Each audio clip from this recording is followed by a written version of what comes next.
Under the Radar, bringing movies and people together, one frame at a time.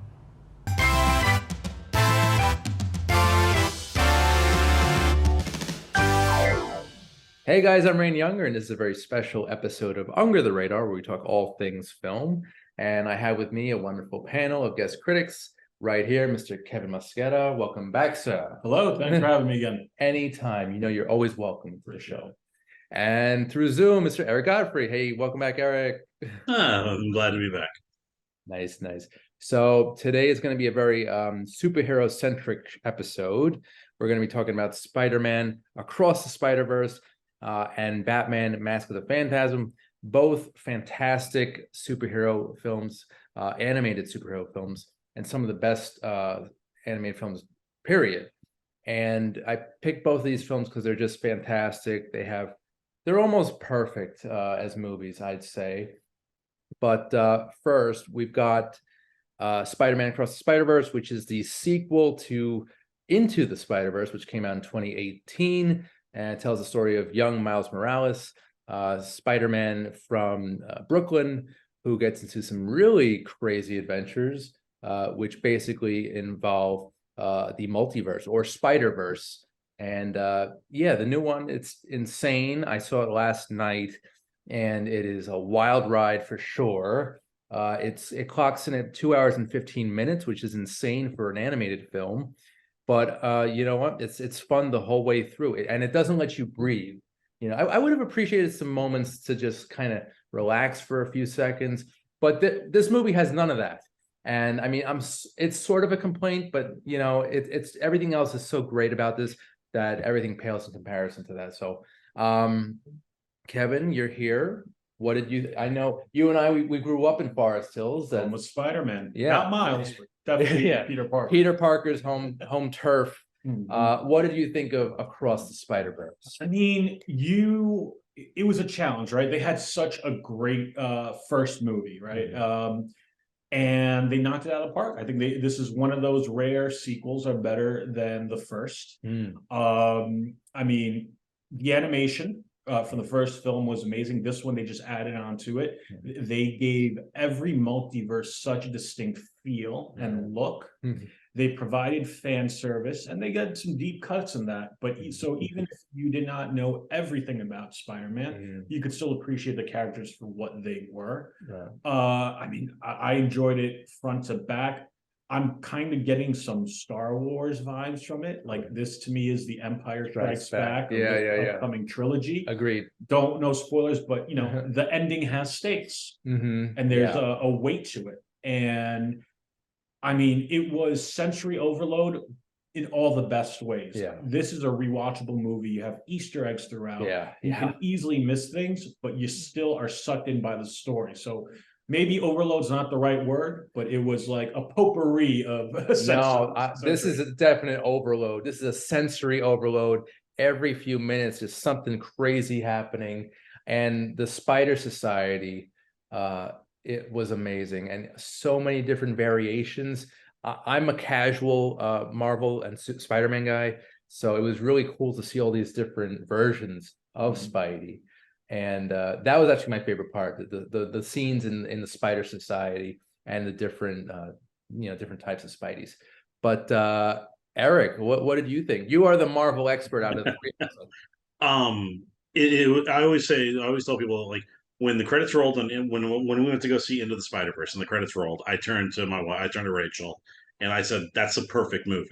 Like, that was a perfect movie. Like, that's 10 out of 10."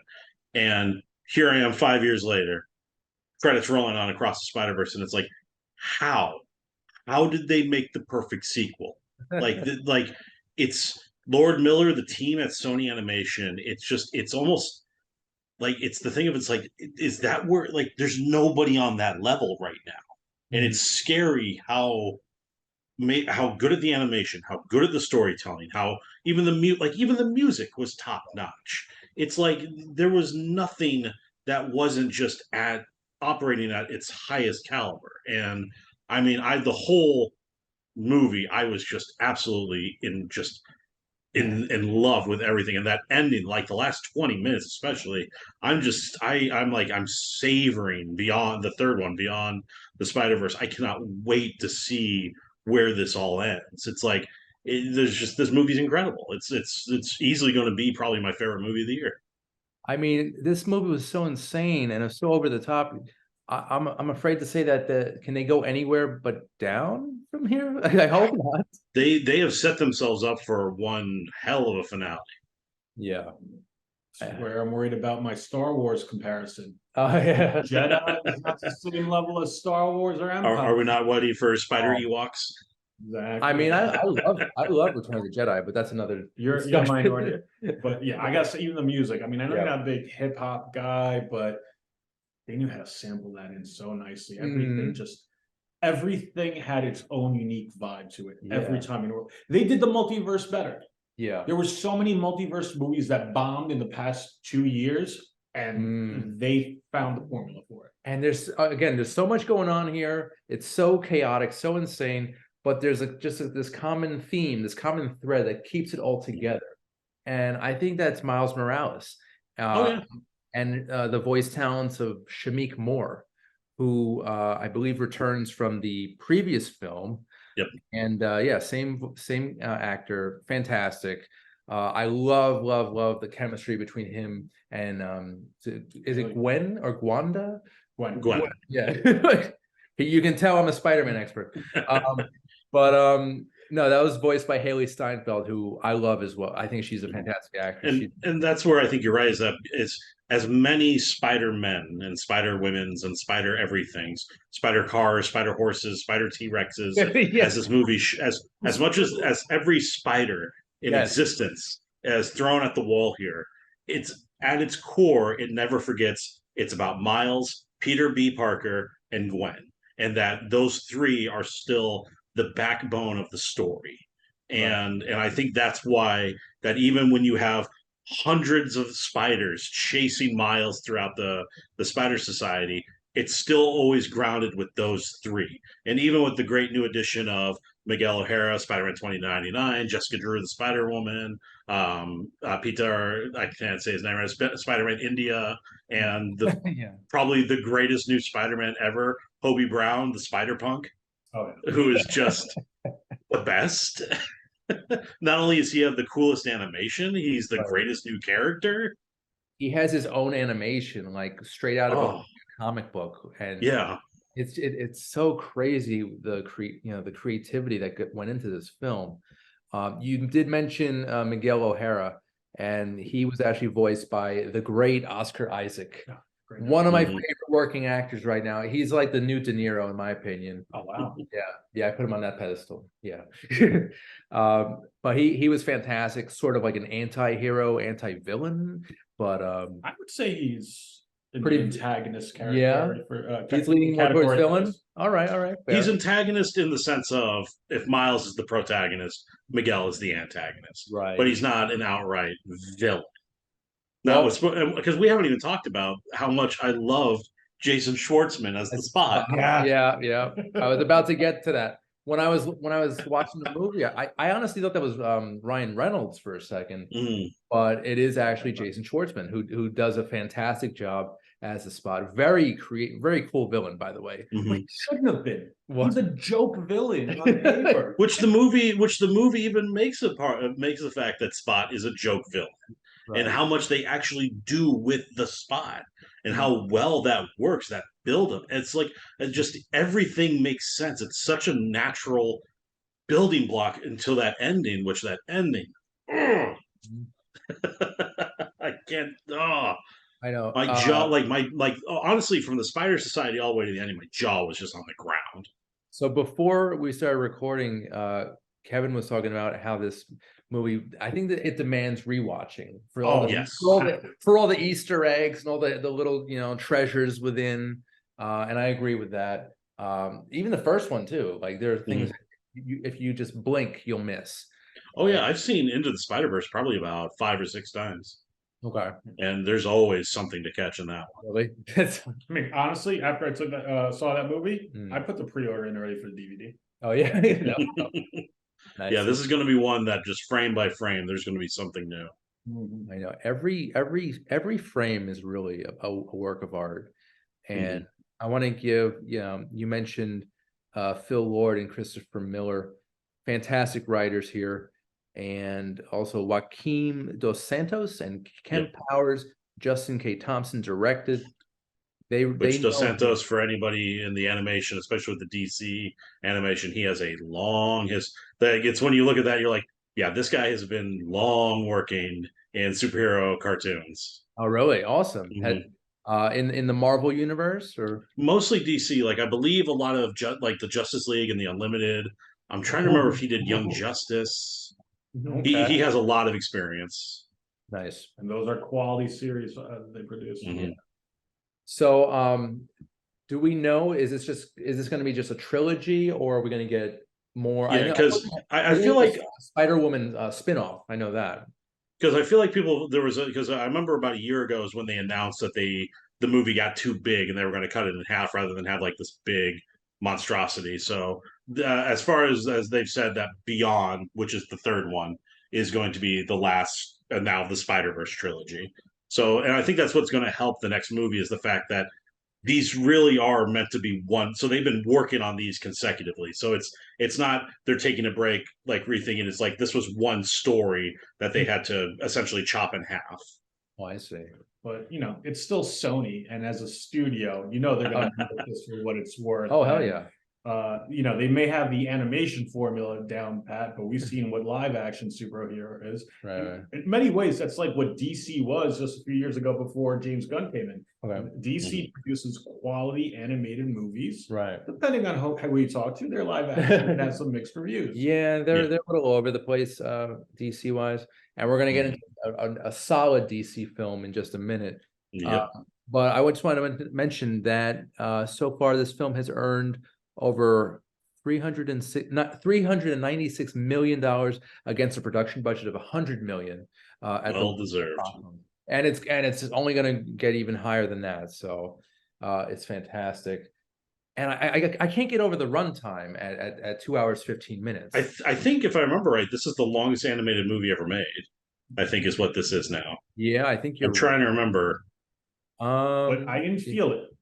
That No. had momentum. I know. I didn't want to miss a frame. I really didn't. Like I usually movies that are over 2 hours, I have to run to the bathroom, run back to my seat. But this one, I didn't have the urge. I was so fixated and absorbed into this story. I did not want to miss a single thing. I commend your bladder control. I didn't think my bladder would make it into the conversation. I mean, yeah, I got to the end of the movie. I could have easily, if the third movie's out, I would have just been like, roll it, let's go. I'm ready, let's do this. So yeah, I'm excited for Beyond the Spider-Verse. I wonder how they're going to top it. I really do, and I would have loved to just to have sat in on those meetings. Those the storyboarding must have been in like miles long, like on a wall, just like all over Sony. Just to be in that meeting where they were just formulating the story ideas. Well, that's one of those Easter eggs and little nuggets that they do that you could kind of see it because certain cut sequences, you'll see the stack of comic books they're referencing or giving a nod to or stealing from. You're right. But they kind of already showed you their storyboard. That's a good point. In one of the coolest ways possible. Yeah. And I've always said, we have like 60, 70 years of source material of comic books. Yep. To pull from, story ideas from such a huge treasure trove of comics. The stories are there, and they are definitely, Marvel especially is certainly making good use of that material. So I'm really happy about that. So yeah, I think it's safe to say that we all recommend this film. Oh yeah, like it's going to be hard for this not to be. If this isn't my favorite movie of the year, I don't know what's going to take its place. Touche, sir. But clearly, we're adults. It's a kid movie. It's an adult movie. I mean, it's across the spectrum. Like, there's nobody I wouldn't recommend this to. Yeah. So far, this has definitely made my top 10 list of the year. It's still very early for that. It's this, and I think Air. I don't know which one has the #1 spot right now. This might it might be leaning towards Spider-Verse. It's a range, my friend. Yeah, they're so different, but both great films. And so I wanted to just jump into a different universe, DC, and it is actually this year we're celebrating the 30th anniversary of Batman: Mask of the Phantasm, another amazing animated superhero film focusing on Batman. Actually, it's focusing more on Bruce Wayne and his love life, Andrew Beaumont, who basically comes into his life. There's some ups and downs there, and I guess it's not a spoiler. It's a 30-year-old movie. She is What? Yeah, whoa. Bruce Oh my Wayne God. is Batman. Yeah, It's not the Joker? no. But we're going another fun ride here with Batman. Trying to figure out who the hell the Phantasm is and why the Phantasm is murdering all these mobsters. Then later on in the film, we've got the Joker popping up. And for me, I think the best part is probably Shirley Walker's score. She actually worked on Danny Elfman's Batman score, so that's how she kind of got her way into Warner Brothers, I think. But she passed away actually, but she left behind arguably the best Batman theme, in my opinion. I think it might be even better than Elfman's theme. Yes, I said it. Because I actually agree, because I love the fact that they used the Elfman one to build on with the animated one. And this one, they just brought in that choir. So it's just like you're just like, oh, okay, like this is the movie. We're gonna go big. Yes, and it sounds so good. Like I listened to Birth of Batman, that track pretty regularly, because it's so inspirational and heartbreaking at the same time, because that in that scene, that's when Bruce Wayne becomes Batman. Oh, the music just perfectly illustrates it's because it's the only Batman that understands that him putting on the mask is a tragedy. And I love Alfred recoiling in horror when he sees the Batman suit. It's like like how are they the ones that get the relationship between Alfred and Bruce, and him seeing that, and just like you just see him, like, my God, that great shot of him putting it on in the shadows, and then the eyes close. Yep. They like turn to slits. It's great. And especially what was really nice about revisiting it is because we'd lost Kevin Conroy, and just what a remarkable, like, some of the best performances he ever did as Batman, especially Hamill as Joker, come from Mask of the Phantasm. Right, agreed. And also two amazing voice actors. I totally agree with you. And also we have Dick Miller as the voice of Chucky Saul. Dick Miller, who he also passed, and he was in a number of films throughout the years, most notably for me anyway, the Joe Dante films. He was Mr. Futterman in Gremlins 1 and 2. So he had a very distinct voice, and he was perfect as Chucky Saul. Up until Spider-Verse, this for me was the definitive superhero animated movie. Like what Lord and Miller are for Spider-Man and them now, Paul Dini and Bruce Timm were for Batman back in the 90s. The fact that they took the animated series and created this perfect animated movie based on that for the first time, this was one of the first times we saw that Batman Begins era, even before Batman Begins came along. And the fact that it's Bruce is the lead character of a Batman movie, of him actually dealing with the fact that it's like, if I'm happy, can I be Batman? It's a very deep thing, deep relationship between the man and the Bat. Well, yeah, I mean, I think you nailed it. This one in many ways is a pioneer. It took, let's face it, what people thought was a medium for children. It came from an animated series, but it treated children like adults. It gave you a mature storyline. It gave you things of a quality that you would expect from a major movie. And honestly, to go back to Kevin Conroy, the reason I like it so much is Kevin Conroy is the best Batman, by far, in my opinion.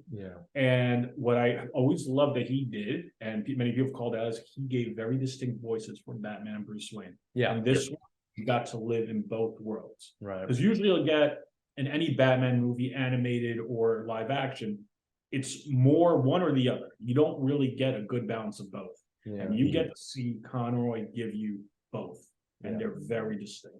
Yeah, well, Yeah. we had that with Michael Keaton, I think. He deepened his voice a bit when he was under the cowl. Yeah, but how much did you actually see runtime of Batman and Batman? I think it was more Bruce Wayne. Like we got a decent balance. Yeah, definitely the first Batman was mostly Bruce Wayne, but yeah, in this, I want to go back to what you said about it's basically they were treating the child, a young audience with respect. Yes, They weren't insulting their intelligence, which was great.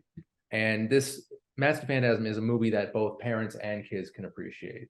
Yeah. I mean, it's extremely violent. There are on-screen deaths. I mean, at least Oh yeah. with Chucky Saw, you see the car slam right into the wall. I've been there. Yeah. But hey, the Batman Gotham City is a very rough place, just to say the least. The story of Bruce Wayne, his parents get murdered. That's how his story begins. And death kind of follows him, especially with the Phantasm. Mm-hmm. So yeah, this is a very dark film. I think I definitely saw it when I was a kid. Didn't really faze me. I don't know. Did it affect you guys? I'm assuming you all saw it. I mean, it affected me in the sense that I absolutely loved it at a young age because I was a huge fan of the animated series, and so I went to go see it in theaters when it came out, and absolutely loved it. And I one of the things that I appreciate DC is the fact that the Phantasm never went into comics for decades. I think only recently they finally introduced the Phantasm in comics, so there was a very uniqueness. It was like the Phantasm as a character only existed in this movie and nowhere else, and that gave that a really unique identity to that villain. And with the comic books, did they stay true to the source material of Phantasm? I haven't read it. I think I just saw that they finally were adapting it, but I have no idea. I haven't read that storyline in the books to see how they handled it. And I believe this was the first Batman animated film to be released theatrically. It sounds about right. I think they intended it to be direct to video initially. I think so too. And I don't think it did so well at the box office, but no, unfortunately, it was a bomb. It did, however, fare very well with like a cult audience, like a cult. Oh, there were two major film critics at the time who absolutely gave it glowing reviews, and that was Siskel and Ebert, especially Ebert. Possibly. Yeah, Ebert was a huge fan of Mask of the Phantasm. Huh. Good. Well, that's because Ebert in general just was always a very big animation person. Okay. And I believe this was also the first animated film until Lego Batman to tackle the subject of Batman for theatrically. Yes, an animated theatrical release. Yes. So yeah, I rewatched this today. It really holds up. I think it's even better in the 3 decades that it's been in existence. I mean, just that animation style is timeless. Yeah. I mean, they put, you're adding the voice acting, which, in that sense, as much as I appreciate what we said about Into the Spider-Verse, and we have celebrities, you still got to give it to real voice actors. Conroy and Hamill are up there. Yes. Granted, Hamill wasn't, a regular actor beforehand, but they just bring it to a whole different level. Yeah, they definitely. I want to go a little bit into. We have a few minutes left, but a little bit into the animated series. Fantastic. 1992, big year for Batman. Batman Returns was released. They released, Alan Burnett and Paul Dini's the animated series, which I'm pretty sure it is the best and most accurate depiction of the Dark Knight. Mm-hmm. It's basically like they ripped the comic book page and just kind of animated it, and it was always just so smooth. And well, the little nod that I love, the little factoid they drew it on black paper. And so that's why I always had that darkness to it. Okay. Yeah, and just that theme holds out the whole time. Like that's Gotham. Mm-hmm. I love the 1940s style architecture and technology, but at the same time, I think it's supposed to take place in modern times. So kind of, yeah, like 90s modern times, but right. It's because what is nice is it's acknowledging the notion of Batman as kind of this old style noir detective. And one of the things about the animated series is at the core, Batman is a detective. And that was one of the things that the animated series got very well did very well was that aspect of him. He wasn't just a brawler. He didn't just have the cool toys, but that he was always. I mean, just so like every Batman for me is always going to be compared to the animated series. Every villain that they do is always going to be like, how was it done in the Bruce Timm and the Paul Dini series? Right. That's like basically that's the original vision, I'd say. Mm-hmm. And one of my favorite, I love all the vehicles that Batman had in the animated series. Oh, I know you did. Yeah, yes. No, but the original, the very long kind of roadster Yep. Batmobile, beautiful. Just Because the they took so much of they took a lot of the Burton designs and just kind of built onto them on their own. And yeah, I always loved like that, just that long, sleek, kind of like the Burton one, but it was so unique in the animated series. Yeah, for sure. And also, I want to mention that they revamped it a little. They touched up on the style in 1997 when it became the new Batman Adventures. Oh yeah, I remember that. I mean, in retrospect, I guess it wasn't as good as the original, but I still loved how sleek it was, the animation style. Was that a studio decision, or they just switched animation companies? There was a reason for it. I know I don't remember Superman style, but yeah, I forgot what the I think they changed it because Superman came out in '96, and they revamped Batman in '97 to kind of match Superman, so they could do the Batman Superman movie. Yep. So it was a weird decision. It kind of threw me off as a kid. I remember it's like, why is this? We're skirting around the fact that really what we need is to finally get Batman Beyond the love it deserves and get our Batman Beyond movie. I mean, hey, we've got Keaton and the Flash now. Exactly. Keaton as Old Man Batman. We can find a Terry. I mean, stranger things have happened, so you know, all new time. No, I think it's going to happen. Just a matter of time. Yeah, I've always wanted something with Batman Beyond. Yeah, it'll happen. I'm pretty sure. Eventually, they'll run out of ideas. Well, the whole Elseworld concept leaves it open to happen sooner rather than later. Okay. That's true. So, yeah, hopefully we'll get that movie live action, not animated, live action. So guys, we have just a couple minutes. Actually, if you have any plugs, Eric, do you have anything for us this week? Nothing for me personally, but I'm always going to the wife Rachel and her work at the Law of Donut Engineering in Jersey City. Always making good donuts. Whenever I get to try them, they're always absolutely delicious. So I don't remember the Instagram of any of that information, but the Law of Donut Engineering in New Jersey, best donuts. Yes, and everyone who doesn't know that Eric and Rachel came to my Oscar party a couple months ago and brought some delicious treats. I sampled some of them. I had the Cinnabon. That was amazing. Oh, that's a good one. Yeah, just with a good cup of coffee, you can't go wrong. It's fantastic. And if Rachel were here, she would, I would love to tell her, but she knows. I love her. She's a great chef.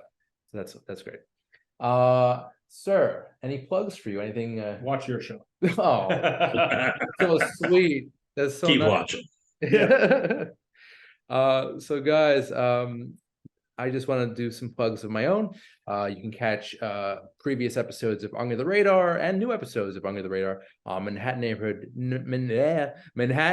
Network, Mondays at 11 a.m. Eastern. Also, feel free to subscribe to the Under the Radar YouTube channel.